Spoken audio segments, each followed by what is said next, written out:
The following program may contain strong language and mature content. Viewer discretion is advised.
Hello, everybody. Happy Wednesday. I am Tasha Champion, your host of She Is Shenomenal, and I am glad to have you guys all back. As you can see, I have an in-person guest today, which I'm really excited to chat with. We have a great conversation coming up. We're going to be talking about being physically functioning, but mentally drained. And I know just by saying the title, you guys all know what that means as an adult, as parents, as entrepreneurs, as workers.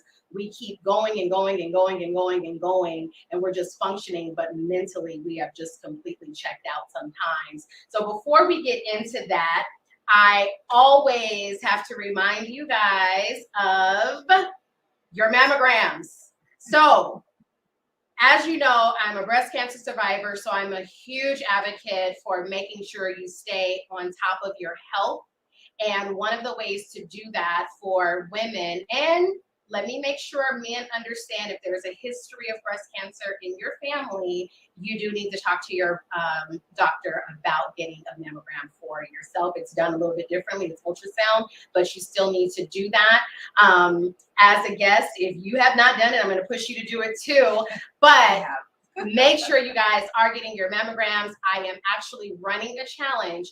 If you have had your mammogram from January of 2020 all the way up to July 1st of this year, you are eligible to register for the mammogram challenge. The winner will be announced at our second annual Shenomenal Women's Brunch. You win a huge gift prize box. There's so much that you are given just because you are a yes to smash your boobs. The smash can save your life. And be sure you call a friend. I call it being breast friends, to make sure that you guys are getting your mammograms. That one call you make to your friend, your family member, can definitely save your life. So get your mammograms. And of course, I have to make sure that I mention the second annual Shenomenal Women's Brunch. I am so excited. I can't believe it's been almost a year since the first one. The second one is right around the corner, and it is a do not miss.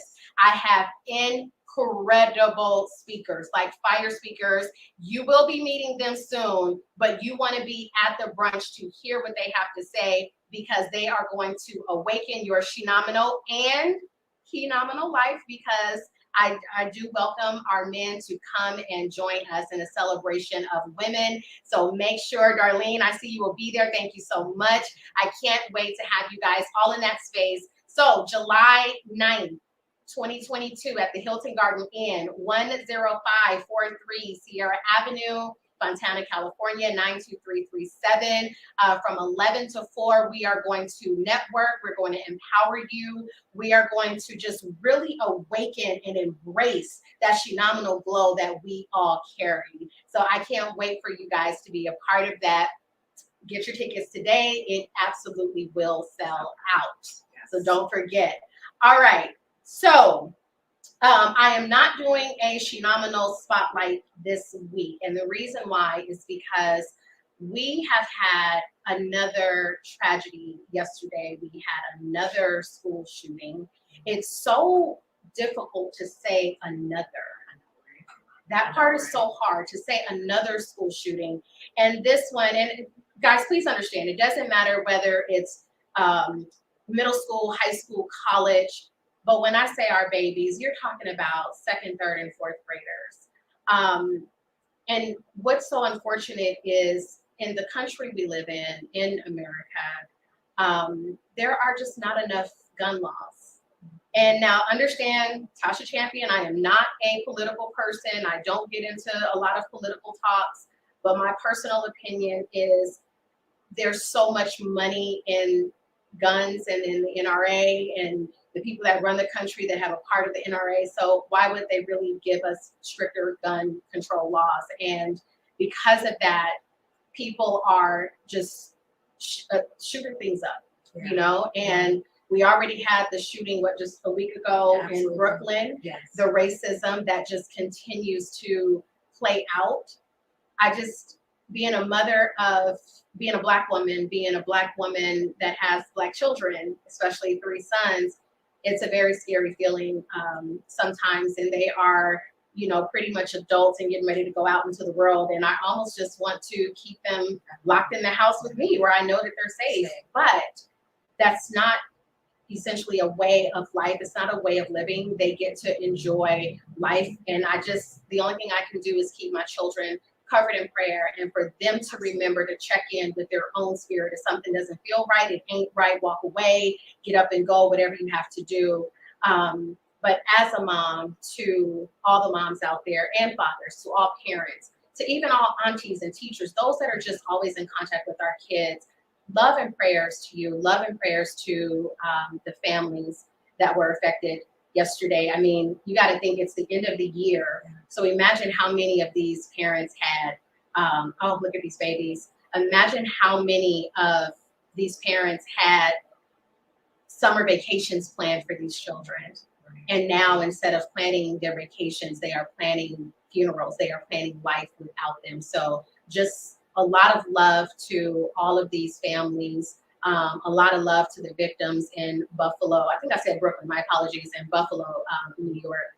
And let's just keep each other covered and encouraged. And all of this that's going on, it makes you understand that the little arguments and pettiness that you have going on is not that serious. Apologize to people, love on people, forgive people, and let's just really embrace, because we never know how much time we have. So absolutely, that's that. And can I just say, when does this not become the norm? Like you mentioned, to say another, there's an indication that this is repetitious behavior. Yes. And when does this not become the norm? You also said you want to keep your children home where they're safe.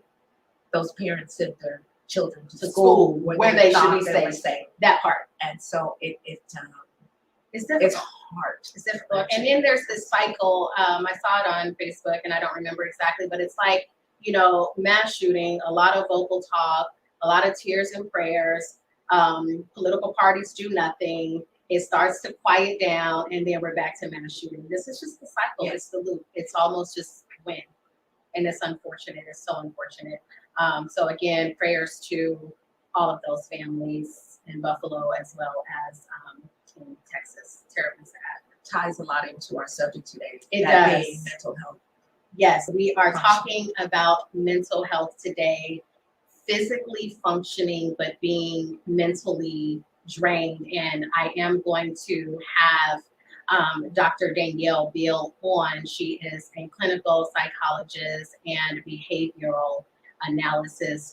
She is absolutely incredible. Oh, and she is one of my Shenomenal women, as is Shirrell. So I have my Shenomenal co-author authors, everybody I know. I'm telling you guys, I know a lot of Shenomenal women, hence the name of the show. Yes. But when I invited you to be a guest on the show, this was a topic that you chose.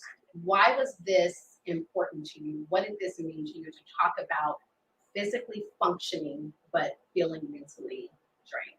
At the time that you asked me to be on the show, that was exactly the moment that I was in. You said, what do you want to discuss? It wasn't, I didn't even think about it. It spilled from my lips because that was the place that I was in right at that moment. I am physically functioning every single day, but my mental, I have to be mindful to check in, not necessarily with other people, but even with myself. Yes. And I don't do that because my work, my entrepreneur life, my businesses, my clients keep me functioning. Right. And so I put my mental health on the back burner because we all have people that we have to answer to. Right. People think being your own boss, they're like, oh, you don't have to answer anybody. You answer to those clients. You're answering. Hello. So yeah, the phone keeps ringing. I keep answering. Before you know it, it's bedtime. And I wake up that morning realizing that I have not checked my mental health. Right. I've not given myself time. I haven't given myself time to breathe, grieve, rest. And people see me go on vacation all the time.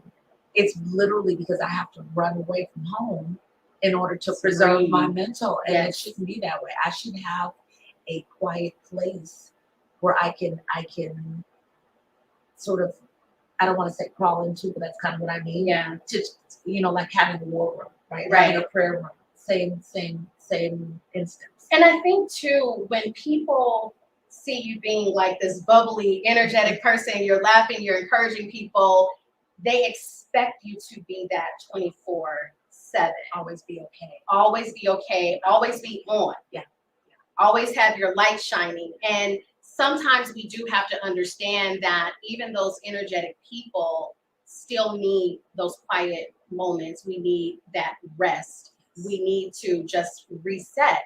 But a lot of times, like you said, especially as an entrepreneur, but also just even if you're a working parent, if whatever it is, when you have to just go, day to day, you have your schedule, you know exactly what you do, you have everything planned out, to-do list. But what's not on that to-do list is your check-ins with yourself. When are you going to rest? When are you going to turn the phone off? And I'm so glad that we will talk with Dr. Danyelle Beal, because we need to find out what are those things that we can do to function, but also make sure we're taking care of our mental health. Like I can't talk about how important that is. Like I'm a person every, I would say probably 3 months, I check into a hotel. I tell granted my kids are older, so don't feel like oh gosh, she's leaving her kids at home, call social services. They are old enough to be at home. But I check into a hotel where I can just completely disconnect. I can disconnect. I don't have anybody knocking on the door saying mom. Or phones ringing. Or the phone's ringing. Yes. I would say I don't have anybody saying cook me dinner, or you like I need to eat, but I'll cook that much anyway. So I don't have that. But when we talk about mental health, is there a side of guilt that you feel when you do want to give yourself a break? I do. There is. The guilt comes from exactly what you said, always being on. People always having that expectation that your light is on, that you're always encouraging and motivating and inspiring and encouraging. And so when I take time for me, I've literally gotten response from clients like, is everything okay? They're thinking if she's taking 5 minutes for herself, she's got to be absolutely bananas. And I don't want to give that impression. Right. I feel guilty because I feel like I have so much of responsibility. As they say, to whom much is given, much is required. Exactly. I feel so blessed with what I've been given that I feel like the requirement is to constantly be on. Right. And I've had too many moments where it's been shaky ground where that hotel check-in is not even go online and check in. It's show up at the front desk. Like, listen, you got Credit card in hand. I gotta go. closet. Yes. That's fine. It doesn't even need a bed. You can couch and water. Right. And I'm Exactly. good. And so I want to learn some tips and tricks from Danyelle, Dr. Beal, about how I can take space for myself. You called me many times before and said, do you ever just breathe? Mm-hmm. And how scary is that I had to actually think about it. And the answer is no. I don't take that 20 seconds and just breathe in and breathe out. I don't. Okay, so what she's talking about is I am really, really big on intentionally breathing. And I encourage my clients once an hour, just to take 3 deep intentional breaths. Like really, really inhale, expanding your abdomen, inhaling through your nose, and then just closing your eyes and releasing it through the mouth. Just doing that 3 times, and it 3 times an hour. Like, I know you guys are like, that's every hour, but you're breathing anyway. So can you just pause for a second and intentionally breathe? It really will give you just kind of that reset. Or if you guys watch on Pyro Media, Kwame Speaks, he was talking about walking away from your workspace sometimes, just going out and getting some fresh air, maybe take a quick walk around the block. Just shifting the space that you're in will help you get that reset that you need in that moment, because we are so conditioned to just go. And while you're going, especially if you have small children, you're teaching them how not to take a break. Right. And the sad part about it is I feel like society puts this on us that, like, if you're not working hard, you're not going to reach your goals. Right. Or if you're not constantly going, you can't sleep, you can't do this. It's like, hold on. But what about just my mental health? If your mental health is not good, what can you be to anyone? Right. It's taken me a little while to get to that place, and I think that recent events in my life have taken me away from the progress that I had made with learning how to take time for myself. Right. And so I have got to get back there, because you feel, you ever, if you're sitting at a stop sign and a train is coming, you can see that train coming. Right. And you have the ability, if you're in the way of that train, move out of the way. Right. I'm in a space where I know I need to move out of the way because of what's going on and my commitment to my business and to my staff and to my clients. Right. And I've really curbed the commitment to myself. And I want to get back to that place. And I feel like the best way to do that is to speak up. Right. Because absolutely. I know I'm not the only entrepreneur in this space. And I not only want to get back to that place for myself, but I also want to give a forum for other entrepreneurs to understand that they're not alone. Right. And feeling like the world is on their shoulders, and so they don't have an opportunity to vent or take time for themselves. That's critical. Now, I want to respect wherever you are and what you want to feel. Are you comfortable talking about the events that just transpired in your life that totally shifted pretty much kind of your existence? Yes. So let's talk about that, because it's one thing to have the entrepreneurial life and the things that you're doing, and you need to take a break sometimes. But what happens when now there is something that almost feels debilitating? How do you, and again, we'll be talking to Danyelle about this, but how do you make strides to come back to a place that is now so forever changed? Exactly. To answer that last question, my honest answer is I have no idea. And I'm okay. Hold on, pause. We are going to applaud that, because we become so conditioned to say that we're okay. And that if somebody says, well, how are you doing? I'm good. And then we have this thing where we tell people, oh, you're so strong, be strong. Stop telling people that, because what you're saying is, because what happens is when you constantly tell someone to be strong, when they have a moment where they need to cry or break down, now they're feeling weak, and they're confusing emotion for feeling weak. So I really appreciate you saying, I don't know. I have no idea. So talk about what this is. Absolutely. So My mom is my best friend. We grew up together. She had me at a very, very young age, and she has been my best friend forever. And she is my light and my hope and my strength and my greatest fan and my biggest supporter. Person I probably fought with the most too. Of course. She was everything. And we celebrated her 70th birthday on January 14th this year. And she wasn't feeling well. I kept saying, Mom, you really need to get tested for COVID. She went and got her test on the 20th of January. And by the 28th of January, she was in the hospital with COVID. On the 30th of January, they put her on the ventilator. And on the 13th of February, Super Bowl Sunday, I had to go and have insurance turn off. And how do you go from dancing the night away on the 14th of January and 29 days later, saying goodbye to your best friend, your rock, your everything? And I have not really taken time to heal from that. And will I ever is a good question. Probably a question I should ask myself.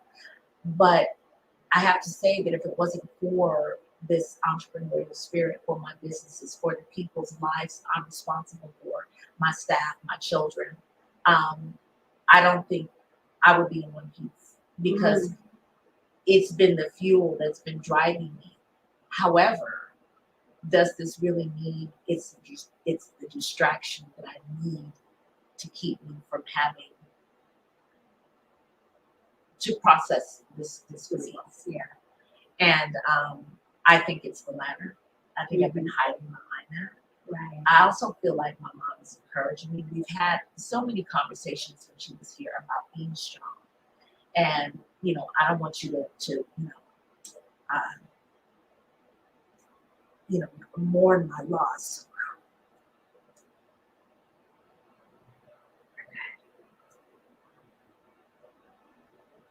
And so she's saying that you have to be strong. Sometimes that word gets on my nerves. That's why I just said. I don't want to be strong all the time. I want to fall out in the middle of the floor and kick my feet and hold my breath and shout. Right. But understand that doesn't make you weak. Absolutely. You know what I mean? And that's why I was talking about the perception of, well, be strong, or you're so strong, you're so strong. Like, let's stop telling people that. Yeah, because I'm not. I wasn't in that moment. My person is very strong, but this was a situation that you could not have prepared me for in advance. And being without her has been the void is it's a gaping hole in my heart. It's like the size of the Grand Canyon. Right. I mean, it's that deep. Okay. And I feel her with me. She comes to me in my dreams, and she keeps me going and motivated. It's that first month or two. Thank you so much. It's that first month or two that I was a whole mess. Yeah, I was a whole mess. And then I'm glad that you brought this up and that you are comfortable sharing about this loss in your life, because, again, going back to America, we don't get that time to grieve or to mourn. And you know what? Let me not say even grieve or mourn, but we don't get that time to process the loss that we have to deal with. Absolutely. So you're dealing with a loss. First of all, you're already dealing with being an entrepreneur and just wanting time to yourself sometimes. Right. Then you have this loss. So how does the mental health part of this skyrocket into what in the hell do I do and how? It puts me in a place where I feel like I want to be angry with the world because COVID came and stole my mother. At the same time, it has been a silent killer in this country for the last 2.5, almost 3 years. Right. So I can't be mad at that. what I have to do is find a space to breathe, understand how I feel, and most importantly, let those feelings be what they are. Yes. I keep trying to push them back inside of me and be like, no, you're not supposed to feel that way. Or no, you don't feel vulnerable today. Right. You don't feel like you want to stay in bed and cover your head and turn off the TV and lock your door and turn your cell phone off. You don't feel like that because you're strong. You're an entrepreneur. And you have people you have to answer to. So you don't really feel like you feel. Right, exactly. I'm convincing myself that I don't feel like I feel. And you've been such a source of inspiration when you call and say, you know what? Take your time. You don't have to run back into this thing. If you need some time off, and my fear was, of course, oh my gosh, what if I lose my clients? You know, they're not going to get their meals. They're not going to have their parties planned, etc. What will I do? And I have to realize that what's for me is for me. It's for you. And if I do lose them as a result of this, I've gained myself. Exactly. Now, saying that to you is really simple. Okay. Doing it is a total different thing. Shoot, I can play that back to myself. Right. It sounds good, but that's not what's happening. Because when you're in the thick of it, like you said, it sounds good, but it's not quite what happens. And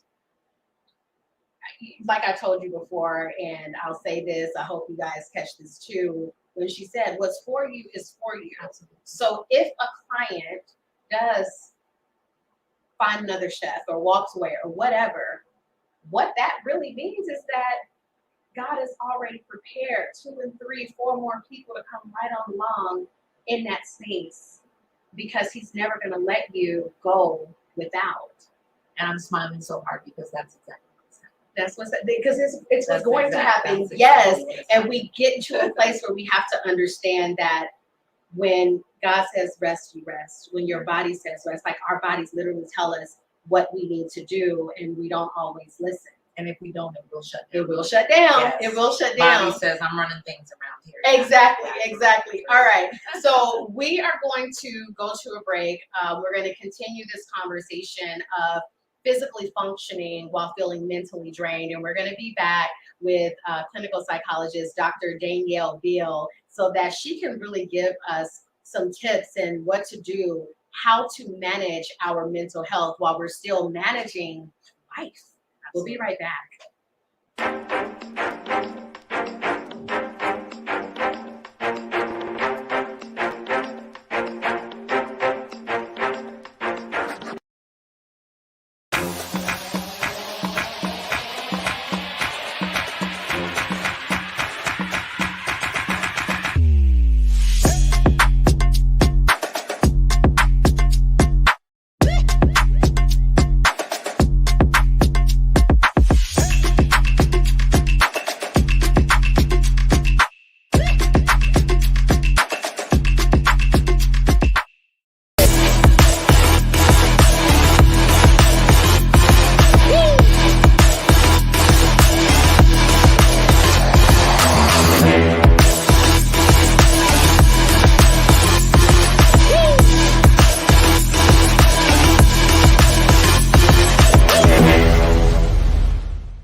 Okay, we are back, and again, just thank you for being here. Thank you for sharing such honesty.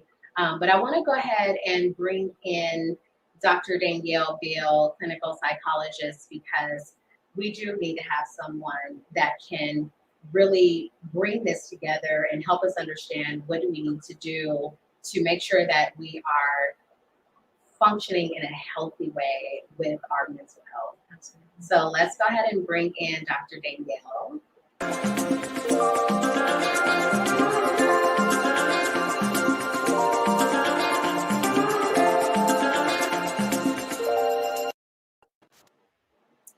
Hello, Dr. Danielle Beal. How are you? I'm good. How are you? I am wonderful. Thank you so much for being here and being in this space. It's so important to talk about. And I want to preface it by saying, in the Black culture, we have this stigma about, speaking about mental health and talking to therapists and getting counseling and things like that. So I'm glad that we're having this talk, especially as Black women who we are put on this platform of strength and that we have to be strong and nothing can break us and things like that. So Danielle, I know you've been listening in as we were talking about some of the things we deal with in being in business. And then when something happens in life that shakes up what is already a delicate situation for our mental health, how do we begin to continue to function, but making sure that our mental health is still being supported and cared for? So we're going to go ahead and listen to you. Thank you. So I want to kind of frame that point that you just made about specifically mental health in the Black community. I think I've been operating and serving as a clinician for 24 years now. And one of the things that I found is when I'm working with Black families, specifically Black women, if I don't disclose on a certain level, then it's hard to establish trust. Trust is so vital for, I think, Black women in particular. And talking about breaking that stigma. So me disclosing that I'm a survivor, that I have had to kind of overcome my own mental health challenges, really creates an opportunity to then have very necessary discussions. And so this is one of my favorite things to talk about. I love being in this space because if we don't talk about it, then we're really perpetuating that stigma and we're not getting the help that is so desperately needed. So thank you for having me. Absolutely. The other thing I want to say is, Ms. Shirrell, that as you're talking about being an entrepreneur, I wanted to just kind of highlight that your first generation, it sounds like, right? Like this is your legacy, right? That you're trying to build.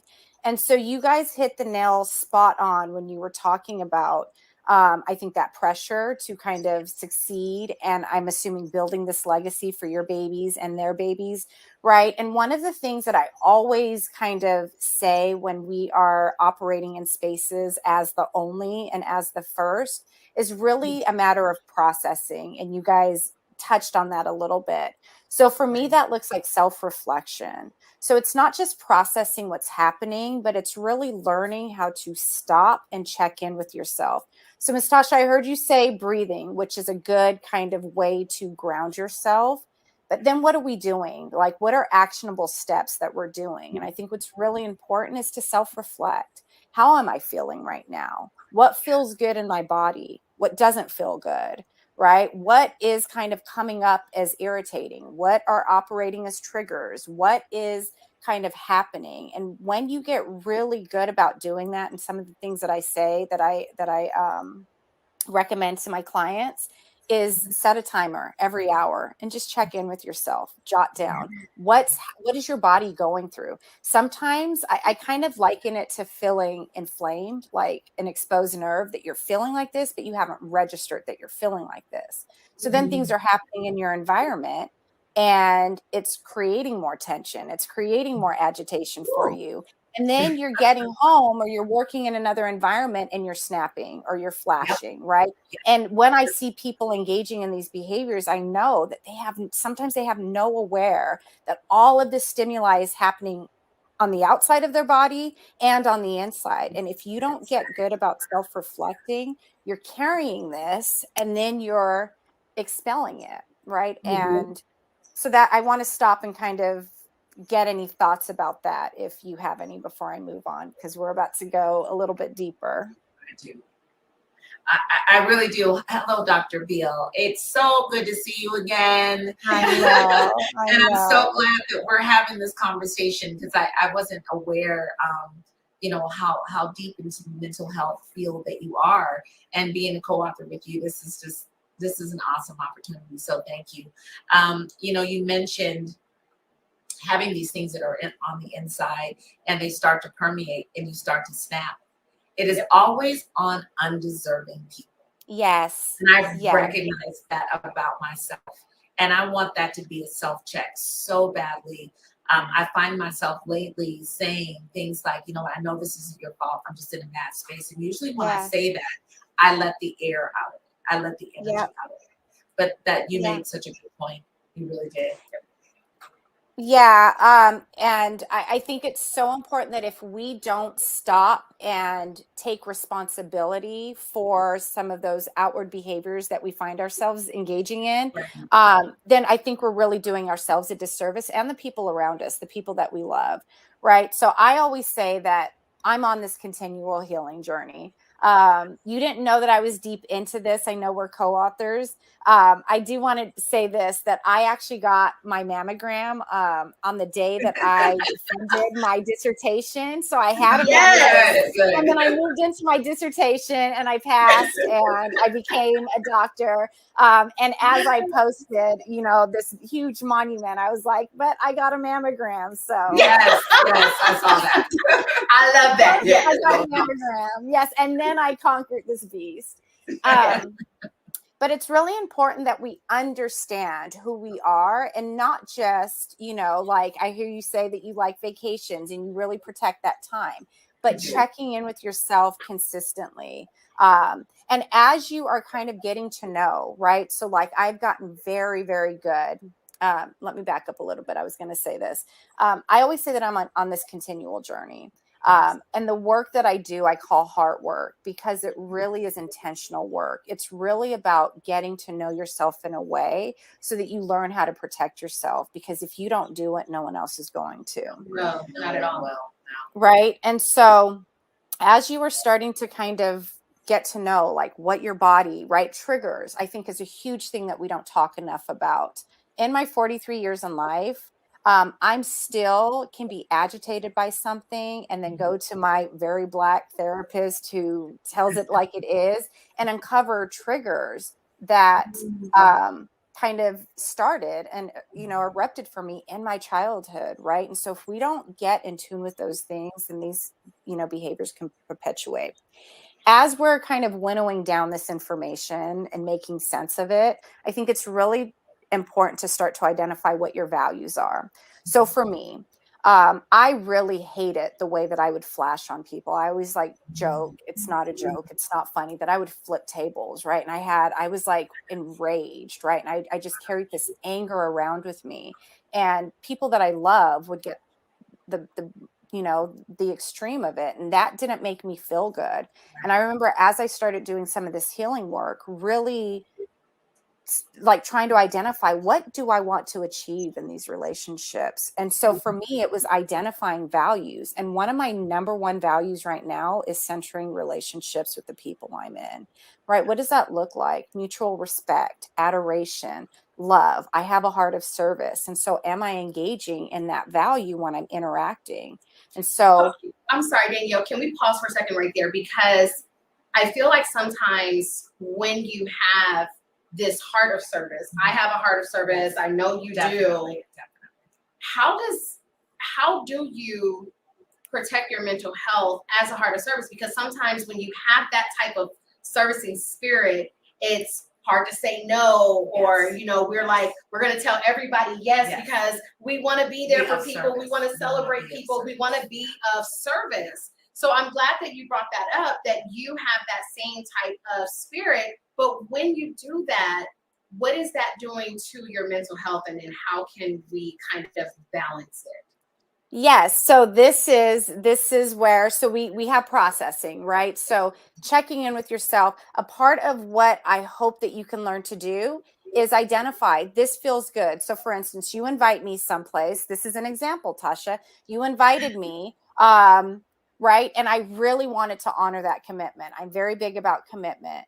As I checked in and as I compared it to something else that came up in my schedule, I had to say, am I going to go into this thing holding resentment because I didn't get to do this other thing? Right. And I had to kind of weigh out what was important to me in that moment, what I needed. And then I was honest and transparent with you about that. I said, I am deeply committed to this. I'm really bummed that I'm missing this opportunity, but this came up. This is what I feel I need in this moment. So I still centered and maintain the rapport that you and I have and that relationship Yes. while honoring what my body was telling me, right? Does that make sense?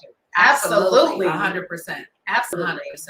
Right. Because, and I'm in glad you that, said that, because I think we feel that resentment sometimes when we are a no, or if we have to change something, we do hold that resentment in our bodies instead of just honoring.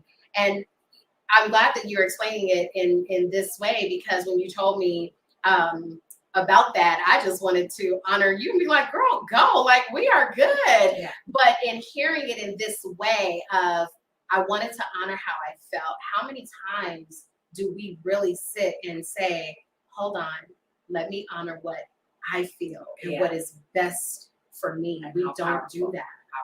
Gosh, thank and you. you can't get to that point if you don't learn that skill of self-reflection, right? Being honest with yourself before anyone else, because I know we know that saying, put the life mask on you before others, but we're in this society that cultivates like busyness, right? And you know, in my own healing journey, through my own experience, I'm like, if I'm not okay, then I'm carrying around all this stuff and it's affecting.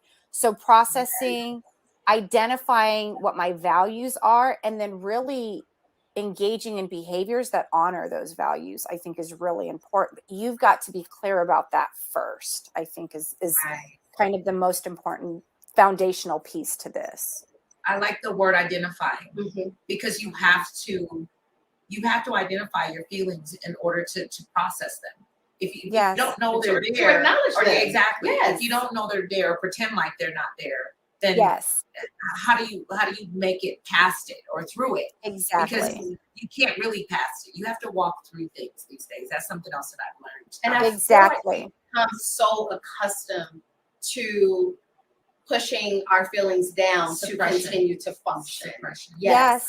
Yes. And I think another key piece, like in this example of me centering relationships, that doesn't mean that I'm centering you. That means that I get to show up in this relationship, right? And if you and I are going to be in the space that I'm honoring as a value, then that means I get to be honest with you, right? And I get to be a part of creating that safe space with you, right? But this is years and years and years of healing work that I think I've had to learn to kind of shut down some of that noise that's saying, no, you have to fit in this box. And I'm like, no, I don't. I have to, at the end of the day, be okay with me. And I always say my first like ministry is my family. And so I was realizing I'm giving and giving and giving, and then coming home and like tearing my family apart because I was miserable. Right. And so it was really important to me that I identified kind of what my values are and how I want to show up and really engaging in behaviors surrounding those values.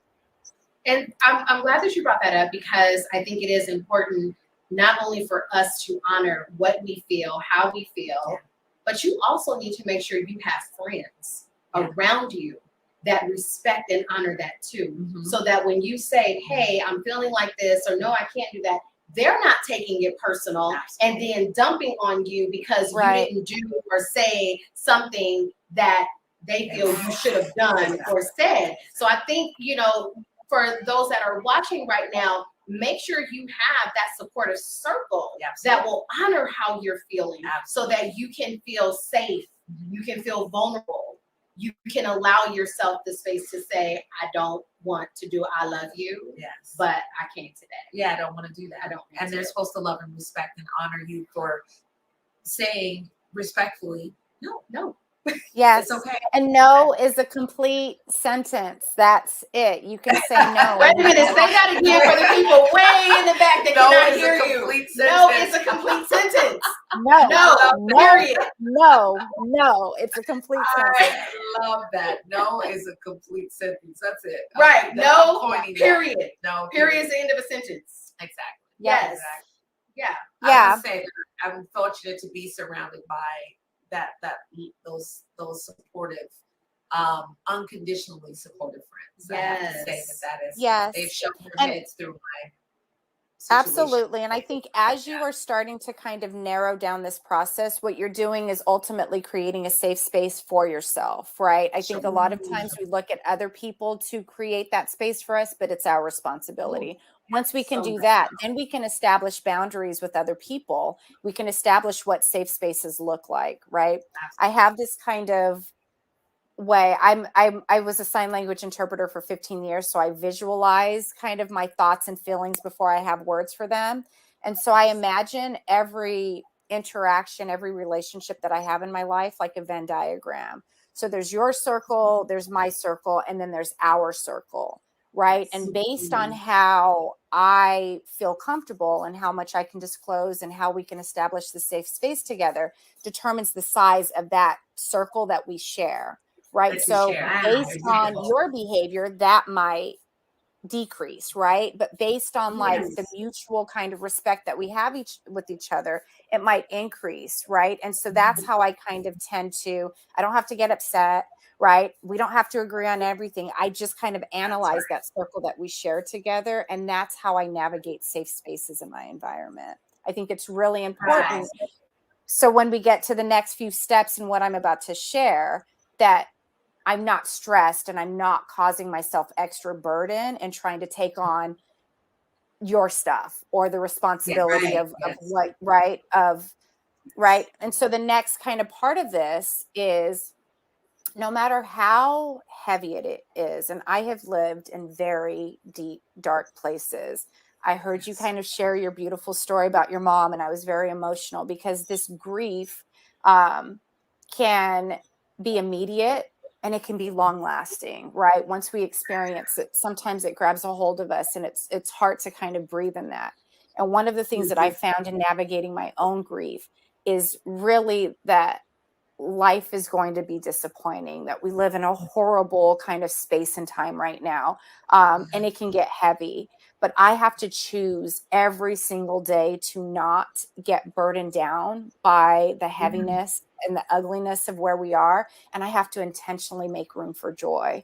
So in every single day, as I'm Hold on, let's repeat that. I have to intentionally make room for joy. Okay, go ahead. Keep going. Intentionally, as I am navigating the ugliness of the world, and I'm carrying as a clinical psychologist the burdens of other people, and I'm being that container for them. I'm highly sensitive. I'm deeply empathic. So I absorb all the energy around me. I have to intentionally be checking in with myself, determine what I can handle, what I can't handle. Am I acting in honor of my values? And where am I finding joy? The little black boy laughing across the street, right? The little baby that's like being thrown in the air and is like giggling, right? The beautiful flowers that that my daughter gave me, right? Like I am looking for these kind of opportunities to share the space with the grief that I'm experiencing on a continual basis. I think it's really beautiful. And I think saying no gives you more opportunity to have joy in those spaces, Guilt free. And I was just gonna say, as much as we hate saying no, doesn't it feel great when you do? Like sometimes you're like, I can say no and not have the guilt. I can say no and still have a good relationship, a good friendship, business, partnership, whatever the case is, and still say no. Yes. And and I would challenge you to reframe, because it feels like I hear you saying, when I say no, I'm missing out on an opportunity, right? And what I challenge you to kind of reframe that thought to be is, well, if you're saying no to this because you've checked in with yourself and it doesn't serve you, what are you making room to say yes to? Of course, absolutely. Right? And really like honoring that. So then that guilt that you were talking about now becomes an intentional act, an intentional behavior that you're engaging in, right? That you've made a choice to engage in this behavior, again, in service of your values. Right. And you're honoring yourself in doing so. And there's absolutely nothing wrong with that. Not at all. Yeah. I love that. I love that. Yes. And then finally, I think as we are intentionally creating space for joy on a daily basis, not just every 3 months, Miss Shirrell, I'm gonna keep saying this, intentionally making room for joy every day so that we're not feeling so burdened and we're not white knuckling it through life, right? Missing opportunities to really be present. I think is as you're making those adjustments, determining being in the present moment, right? How am I feeling now? What do I want to do now? And determining what you can handle. So I create my schedule a month in advance. And for the most part, because I know myself so well and I know my capacity, I know what I can handle. But some days I wake up and I'm like, it's too much for me today.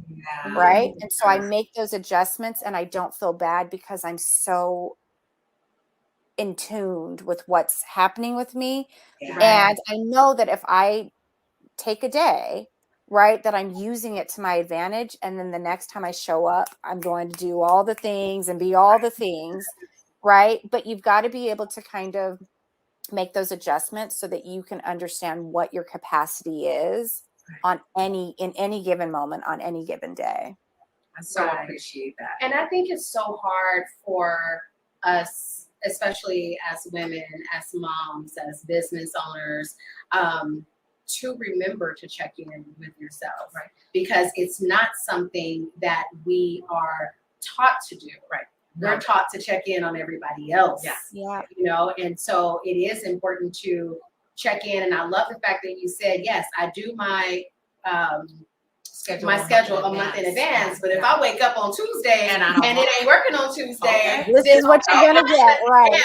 You know, and what for me, what I get is like my kids will come and take my laptop and hide it until I rest, until I reset and until I recharge, because they know they see me going and going and going. And again, they're like, I'm queen of telling somebody check in with yourself. I tell you that, but I don't always do it. Like, I hope y'all didn't hear me. So I'm glad you are giving me that reminder and teaching us to give ourselves permission to say, not today. Right. Yes. Not today. We're quick to say, like, if something is going on, we quick to look at somebody and be like, not today, Jesus.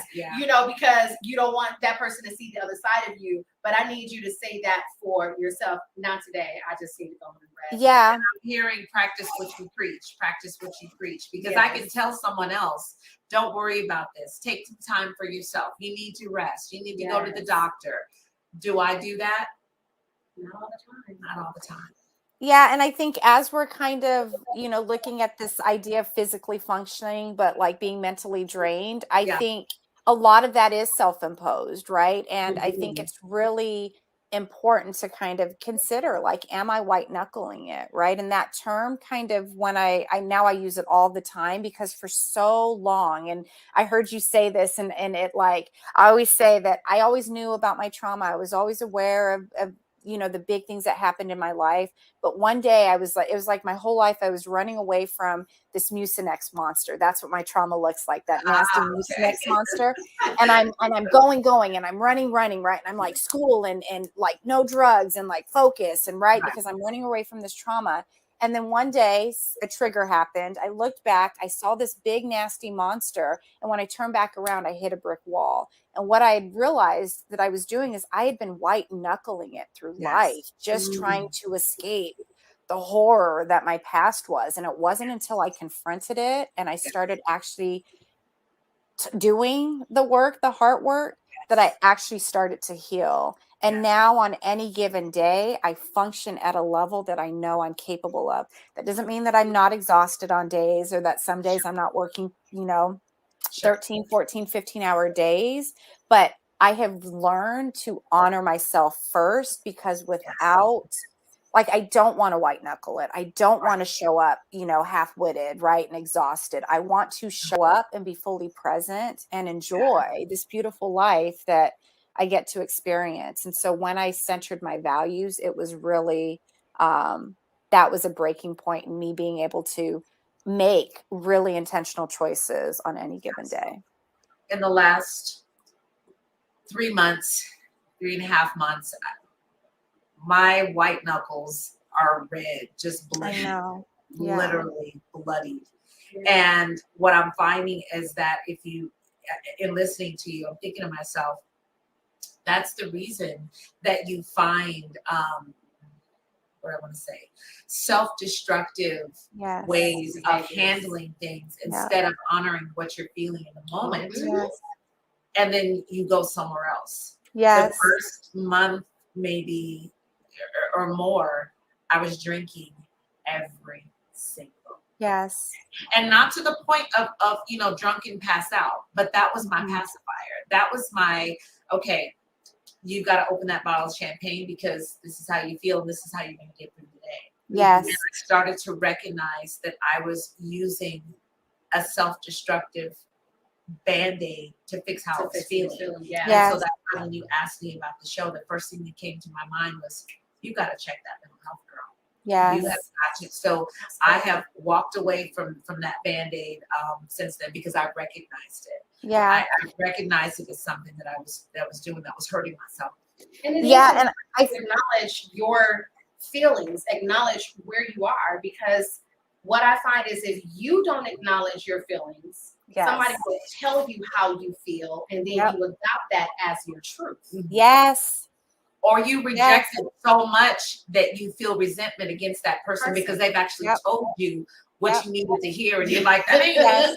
you know. So And I think this is why I highlight finding joy, because you've got to kind of make room for other things. Otherwise, you will get swallowed and buried in kind of the devastation, right? And so like today was a very busy day and I knew I could show up, and there were moments where I saw the victims, right, over, from the past 2 months.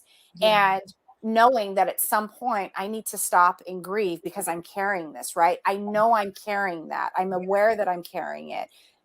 Making that time to process and grieve and go through that process, while also knowing that simultaneously I can feel joy too, right? And so I think it's really important. That's why I highlight that, because otherwise we can be completely consumed. Absolutely. Wow. So can I ask, how do you prepare for those moments when you see those triggers or you feel those triggers? You know they're right there, like you can see them coming, and somehow you've either not gotten completely out of the way, or you've watched it coming and you stand there and go, okay, it's like having a hot flash. You know it's going to happen. You let it happen. Yeah. So a couple months ago, I was in my optometrist office and I was very stressed about having to get bifocals and was not happy about it. And I felt very dismissed by one of the technicians there, and had been doing some deep, deep therapeutic work recently with my therapist, and knew that when I feel dismissed, I enrage and have this very visceral reaction. I went through a whole cycle of panic. I called my husband and it wasn't until he said, Danielle, like, this is what's happening. Right. And he helped me recognize, because I was inflamed. I was this exposed nerve All the way up. And I literally stopped and I went back in, and with everything I could muster, because I did not want to damage that relationship, went in there and said, I'm not okay. I need to leave. I will get back to you. Right. I was having a full-on panic attack. Wow. But I have like just tacting. Tacting is where you just label. This is what's happening to me in this moment. This is the best I can do. I have to leave this situation. Okay. Right. And literally, then I had to go, before I could drive, I had to de-escalate. I had to go through my grounding exercises. And then I had to call my husband to, right. But I did the work first. Let me get to a place where I am calming the inflammation, if you will. But it's not easy. And if you don't identify those triggers, you walk into them, then you have this reaction. So I just don't know walk if that away from it. Just walk away. That's If what you you need to that do. you need, just remove yourself. Yeah. Yes. And for me, I went back and repaired, right? So when I was okay, I didn't go into my history of trauma, but I said, I didn't like the way I was treated. This is how I was made to feel. Yeah. I was wrong for engaging in this behavior. Moving forward, if I'm going to frequent this place, this is what I expect of you. Can you handle that? They said Got it. yes. We're going to try it again. Done. Exactly. Done. And that's how we get to do that. So we are going to take a quick break. This has been such just a really good conversation, and it's fast as it comes and goes. So we're coming to the end. We're going to take a quick break, and then I want you guys to share with how people can find you guys. So let's take a quick break.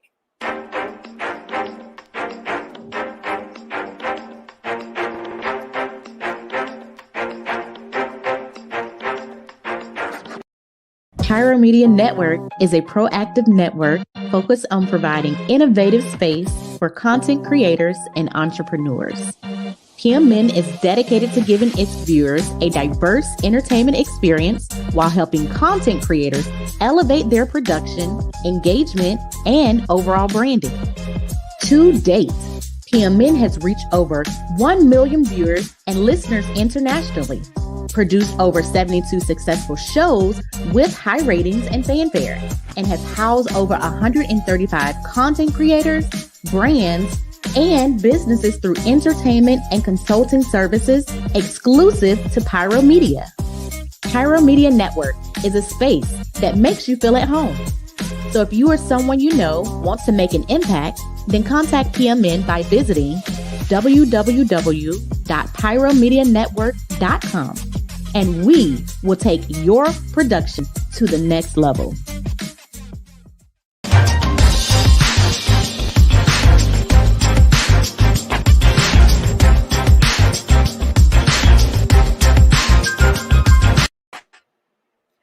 Okay, so this conversation was so good and so juicy, and so many phenomenal nuggets dropped that we are actually over time. So my apologies. What I will do is, number one, Danyelle, of course, we have to have you back on the show to really share your story.